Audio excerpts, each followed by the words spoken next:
Olá pessoal, meu nome é Eduardo, seja bem-vindo ao canal. Estamos analisando o livro Como Estudar e Como Aprender de Emílio Meire Lopes. É um livro muito importante para quem quer entender como estudar sobre uma ótica de um psicólogo, né, alguém especializado nessa área. E ele trata agora no capítulo 5 do tema fadiga mental, que é o nosso tema desse vídeo, né? A fadiga mental é um tema que tem que ser muito estudado amplamente, né, ainda atualmente, né, mas é algo que o Emílio ele tenta colocar no livro de uma forma bem simples e bem sintética para nós entendermos todo esse procedimento, como nós iremos entender a fadiga mental e como nós iremos combatê-la, evitar de ter aí um cansaço mental. Inicialmente ele trata sobre o conceito, o que é a fadiga. Existem dois tipos de fadiga, a fadiga mental e a fadiga corporal. A fadiga mental é essa relacionada ao nosso exercício psicológico, nosso exercício psíquico, né? Enquanto que na fadiga corporal é o nosso exercício em relação ao nosso próprio corpo, né? O exercício físico propriamente. Então esses dois tipos de fadiga, né? O cansaço que vem da mente e o cansaço que vem no corpo.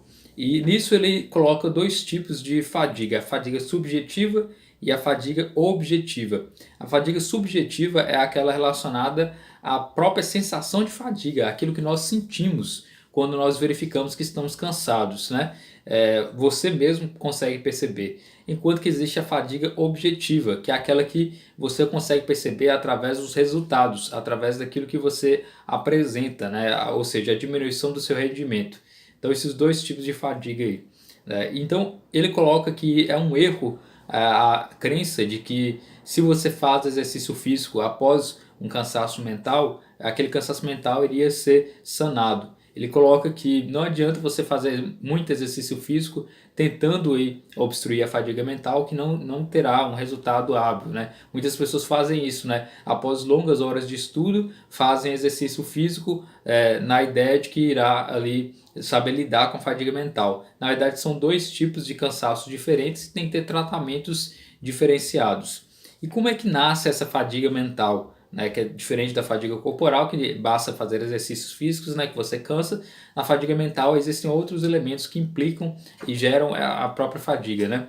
Ele coloca que são 4 períodos a própria fadiga mental. O primeiro é o período de ajuste, é o período quando você se prepara para realizar o estudo, para realizar a sua atividade vinculada à sua mente propriamente. Né? Esse período você vence a própria inércia do próprio início, né, propriamente. O segundo período é o que ele chama de esquentamento, onde você inicia basicamente uma aprendizagem, onde você tem aí a absorção de dados, a sua reflexão está facilitada e isso há aí um acréscimo de memorização, de estudo.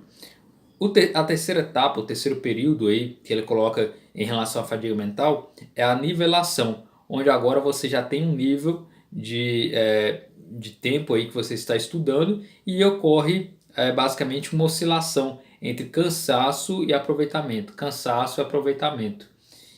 Depois, no final, o quarto período, né, a quarta fase em relação à fadiga mental é o declinamento, onde você agora está declinando em termos aí de atividade e há mais esforço e há mais dificuldade para tratar aí com a atividade mental. Então são essas 4 fases que ele coloca. Por último, resultando aí na própria fadiga, onde você já não consegue mais realizar nenhum tipo de atividade e você está realmente cansado mentalmente. E ele coloca aqui os fatores de que depende a fadiga em geral. Ele coloca basicamente duas listas feitas pelo Dr. R. Flynn, né, que resumiu 2 fatores, os chamados fatores intrínsecos e os fatores extrínsecos, basicamente fatores que contribuem, né, para a fadiga em geral. E estão tabelados aqui. Primeiro, fatores intrínsecos, que estão relacionados a você, a sua própria ideia propriamente, né? Ele coloca excessivo número de horas de trabalho, então se você trabalhar muitas horas, com certeza haverá fadiga mental.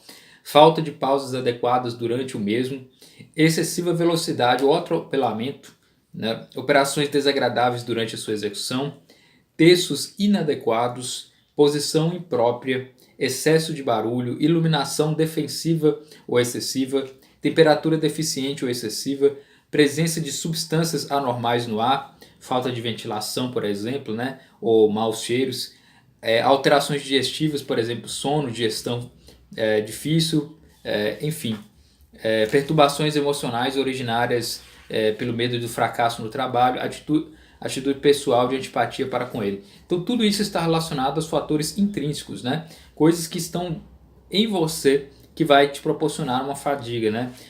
E lidando com isso que você tem que saber para poder ter um melhor aproveitamento no estudo. Existem também os fatores extrínsecos, são aqueles que são externos a você, que são causados, né? Falta de repouso ou sono noturno, intemperança, atrasos e dificuldades do transporte, habitação defeituosa, conflitos familiares, preocupações diversas, nutrição deficiente, falta de interesses compensadores e enfermidades. Então, fatores extrínsecos. Em seguida, ele parte para a ideia, para o questionamento, né? Como se manifesta a fadiga.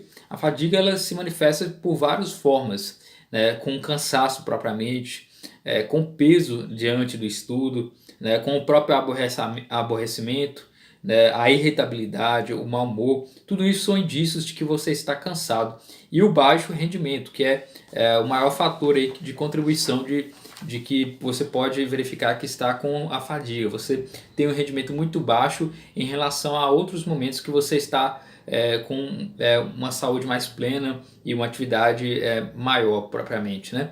E como evitar e combater a fadiga? Aqui ele, novamente no livro ele coloca uma longa lista na página 83 do livro, né? Onde você se verifica aí as várias formas de combater a própria fadiga. Ele coloca: não empreender o estudo se não possuir antes uma preparação adequada para compreendê-lo.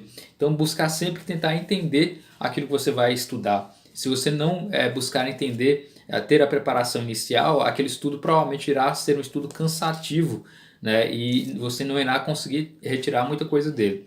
Não iniciar nenhum estudo pela leitura de obras de consulta, mas procurar 2 ou 3 textos básicos capazes de proporcionar uma ideia fundamental da matéria. Então, primeiramente buscar textos básicos para entender a matéria e depois analisar livros de consulta, livros que tratam mais de algo mais complexo, né? Não estudar nunca mais de 1 hora seguida sem pausa. Então a recomendação dele é estudar 1 hora, mas que não ultrapassar 1 hora sem pausa, né? Porque depois de 1 hora realmente o cansaço já surge, né? Então é necessário fazer uma pausa, pelo menos em 1 hora.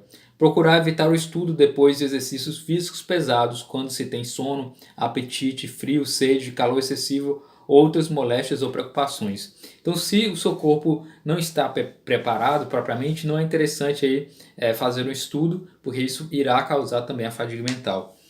Alternar sempre as diversas fases do estudo: leitura de orientação geral, leitura concentrada, evocação de dados conhecidos, discussão de pontos obscuros, exercícios práticos de técnicas, formulação de resumos e notas. Então, sempre alternar as formas com que você vai estudar, aí, as várias formas de estudo, não ficar só apenas num estilo, né? Ele coloca: procurar mudar de posição a cada 10 ou 15 minutos e descansar a vista meio minuto nos mesmos intervalos. Então, de 10 a 15 minutos, mudar de posição e não ficar na mesma posição depois desse tempo, descansar aí os olhos durante 1 minuto, né? Depois de uma sessão de 2 ou 3 horas, introduzir um largo intervalo de distração ou repouso, além das pequenas pausas de 1 a 5 minutos que se tiver feito antes. Então, depois de estudar 2 ou 3 horas, você faz um repouso mais longo para poder ter aí uma reparação, um descanso maior. Praticar durante as pausas algumas fricções na nuca e movimentações ritmos para desentumescer as extremidades. Então sempre fazer umas pausas, algumas fricções aí, basicamente fazer assim, relaxar um pouco, levantar os braços e tudo mais. Sentindo alguma dificuldade na fixação da atenção, procurar algum especialista que possa te ajudar nisso, né? No caso, normalmente um psicólogo que vai te ajudar aí, se caso você tiver muita dificuldade de assimilação e de fixação na atenção, né? E ele coloca ainda, abuso do café. O abuso do café e bebidas alcoólicas é manifestamente prejudicial e, longe de evitar a fadiga, costuma complicá-la. Em troca, um banho ligeiramente morno, seguido de fricção e massagens, costuma aliviar a sensação de cansaço. Então, não tomar café ou remédios que vão tentar te manter acordado, porque isso pode ser prejudicial para a sua saúde, né? Nem bebidas alcoólicas ou qualquer tipo de coisa desse tipo. Por último, ele coloca as regras para o melhor aproveitamento dos estudos, segundo Woolip. Aqui ele traz todo um resumo geral do contexto do próprio livro, como estudar e como aprender, e coloca várias regras aqui elencadas. São 38 regras que ele coloca sobre como aproveitar melhor o estudo. Primeiro, conservar-se em bom estado físico. Sempre com um bom estado físico você vai ter um melhor aproveitamento do estudo, né? Procure extirpar ou curar os defeitos físicos que a miúde obstaculizam a atividade mental, tais como vista defeituosa, ouvido deficiente, dentes cariados, adenoides ou obstrução nasal. Procure que as condições de trabalho, luz, temperatura, umidade, roupa, cadeira, escritório, sejam favoráveis ao estudo. Adquira o hábito de estudar sempre no mesmo lugar. Forme o hábito de estudar às mesmas horas. Quanto possível, prepare adiantadamente o tema de uma determinada matéria, imediatamente depois do dia de sua exposição. Comece a trabalhar imediatamente. Adquira o costume de fixar a atenção. Enquanto trabalhar, faça-o intensamente, concentre-se. Mas não permita que uma atenção profunda o confunda ou preocupe. Realize seu trabalho com a intenção de aprender e recordar. Busque um motivo, ou melhor, vários motivos. Desfaça a ideia de que trabalha para seus mestres. Não peça ajuda enquanto não for necessário. Tenha uma noção clara de seu objetivo. Antes de começar a trabalhar adiantadamente, repasse rapidamente a lição anterior. Faça um rápido exame preliminar da matéria a estudar. Descubra praticamente se obtém maior êxito começando pela tarefa mais difícil ou pela mais fácil quando se encontrar diante de vários deveres e de dificuldade desigual. Em geral, enquanto estudar, use a forma de atividade que será exigida quando for a utilizar o material. Dedique a maior parte de seu tempo à atenção para os pontos fracos de seu conhecimento e técnica. Muito interessante isso, né? Dedicar o seu maior tempo para aquilo que você sabe menos, né? Leve o aprendizado de todos os pontos importantes, além do grau necessário para sua recordação imediata. É preciso avaliar diariamente o grau de importância dos temas que lhes são apresentados e de dedicar os maiores esforços para fixar permanentemente os que são vitais e fundamentais. Quando uma parte da informação é de importância notoriamente secundária e útil só por um momento, é justo que se lhe conceda só a atenção necessária para recordá-la nesse momento. Prolongue a duração de seus períodos de estudo o suficiente para utilizar o esquentamento, mas não a ponto de chegar ao aborrecimento e cansaço. Quando for necessária uma repassagem, distribua o tempo que lhe puder dedicar em mais de um período. Ao interromper seu trabalho, não faça somente uma pausa natural, mas deixe um sinal para poder retomá-lo rapidamente. Depois de um estudo intenso, principalmente em se tratando de material novo, descanse um pouco e deixe vagar a mente antes de empreender uma nova tarefa. Use vários artifícios para obrigar-se a pensar em seu trabalho. Forme o hábito de elaborar seus próprios exemplos concretos de todos os princípios e regras gerais. Muito importante isso aqui, né? Formar o hábito de ter aí seus próprios exemplos, né? Sobre aquilo que você vê como um princípio e regra. Adquira o costume de repassar mentalmente cada parágrafo assim que tiver acabado de lê-lo. E nisso tudo, todas essas dicas, né, já foram ditas por o Emílio ao longo do livro. Né? Não hesite em marcar seu livro para fazer ressaltar as ideias essenciais. Quando quiser dominar um material extenso e complexo, faça um esquema. Se também quiser reter esse material, aprenda-o de memória. Em qualquer trabalho, aplique seu conhecimento tanto quanto for possível e logo que puder.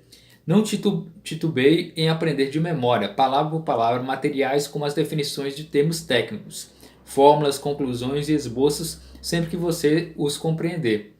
Quando o material que vai ser aprendido de cor não apresenta associações racionais, é perfeitamente justo inventar um esquema artificial para aprendê-lo e recordá-lo. Ao aprender de cor um poema, declamação ou oração, não o divida em partes, mas aprenda-o em conjunto. Para aprender de cor é melhor ler em voz alta do que silenciosamente, e é melhor ler rápido que devagar. Se o estudo requer a assistência a aulas, tome notas com moderação usando o sistema de abreviações e torne a escrevê-las cada dia, ampliando-as a um breve esboço organizado de acordo com a regra 32. Né? A regra 32 diz que quando quiser dominar um material extenso e complexo, faça um esquema. Então, todas essas regras aqui já foram ditas ao longo de todo o livro do Emílio Miri Lopes. Aqui é um grande resumo que ele coloca nas páginas finais aqui desse capítulo, né? Da página 85 à página 88 do livro. Então, esse é o capítulo 5 do livro. Espero que você tenha gostado desse vídeo. Se inscreva no canal, curta, compartilha. Muito obrigado pela atenção.